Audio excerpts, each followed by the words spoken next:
Project Manager. Another thing that I must tell you about, and that is very convenient, very cool and can help you to work, is Project Manager. You can find it in the File tab. The need for this function occurs when the project is completed and you need to either save it somewhere or transfer it with all the sources to someone. And it looks like this. Here we'll select the sequence that we want to save and all the sources from which we want to save. What will Premiere do when we choose one of the options? Here we have chosen the sequence. Collect files and copy to new location allow us to choose the place to send it. We set it in the destination path. After it, for example, we put together the project and wanted to save all the media sources linked with this project.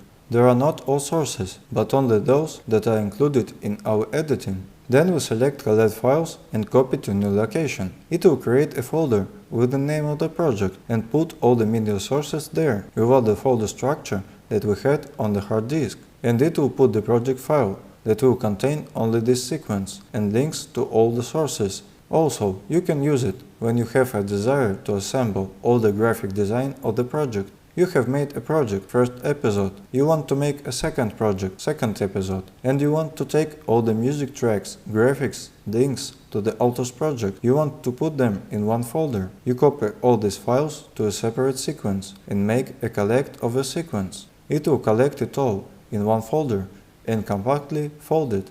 You won't lose any material. You can transfer it to another person who, for example, will make the second episode of your project. It's necessary to enable the Exclude Unused Clips checkbox in Options. It won't attach everything that is not used in the editing to the sequence. You can disable the Include Audio Conform Files checkbox because conform files are drawn during the rendering process. The Include Preview Files checkbox can also be disabled because everything will be calculated, and the Rename Media Files to Match Clip Names checkbox is used for the following. If you have renamed some clips in the project panel, they will be renamed according to your names and their original values. Wherever you need it or not is up to you. And here you can calculate how much your original project weighed and how much everything weighed that lies on the sequence. Again, this is all conditional.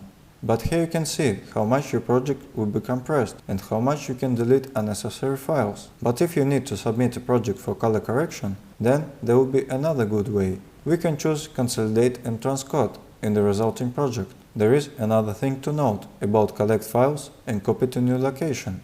If you use the author's sequence in the editing, then it will copy the author's project without links. You will need to make Collect of Author's project using After Effects. The function that is located there also collects all the sources in one folder and puts them together. We have Consolidate and Transcode.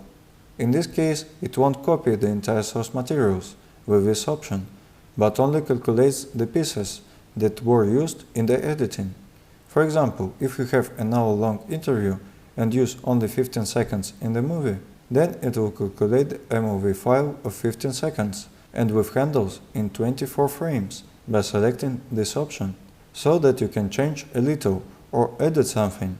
This is useful when you pass something to color correction. You just need to change the format, for example to QuickTime, and change the preset to GoPro Cineform or Apple ProRes.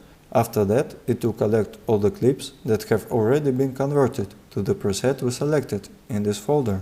It's a long way, but it's worth it for some tasks. You can also calculate how our file size will change using Calculate. You can see that the sequence file is larger because GoPro Cineform and Apple ProRes presets have a larger codec than the H264 codec. Additionally, we have such options as Preserve Alpha and Convert After Effects composition to clips. When it copies the author's sequences, you can make it not copy them, but recalculate them into MOV files with an alpha channel. Then we will have MOV files, but we won't be able to convert them back later. Everyone chooses an option for themselves. Well, it's Convert Image Sequence to Clips.